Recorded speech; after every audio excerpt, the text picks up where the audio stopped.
Prove பண்ணுன்னா ஏரோப்ளேன்ல உட்காந்து போறோம் சொல்லு. யாரு காப்பாத்துறான் சொல்லுங்க நீங்க. இந்த ட்ரெயின்லாம் கூட பஸ்ஸுன்னா கூட ஏதாவது ஆனா பிழைக்கலாம். இதுல வேற இந்த பிளேன்ல 10,000 ரூபா கொடுத்து டிக்கெட்டை வாங்கிட்டு அங்க போய் நின்று உட்கார்ந்த உடனே நீங்கள் கவலைப்படாதீர்கள், நாங்கள் உங்களை கூட்டின்னு போய் கொண்டு பத்திரமா விடுவோம்னு சொல்ல மாட்டேங்கிறா. ஏதாவது ஆனால் இப்படி குதி எங்க குதிக்கிறது?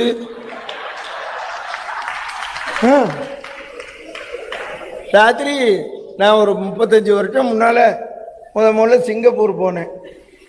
இந்த மாதிரிலாம் அங்கெல்லாம் போனேன் இங்க போனேன்னு சொன்னாதான் என் மதுரையில கூப்பிடுவேன். அப்போ ராத்திரி 2 மணிக்கு பிளைட்டு. நம்ம தான் வெளியில எல்லாம் சாப்பிட மாட்டோமே.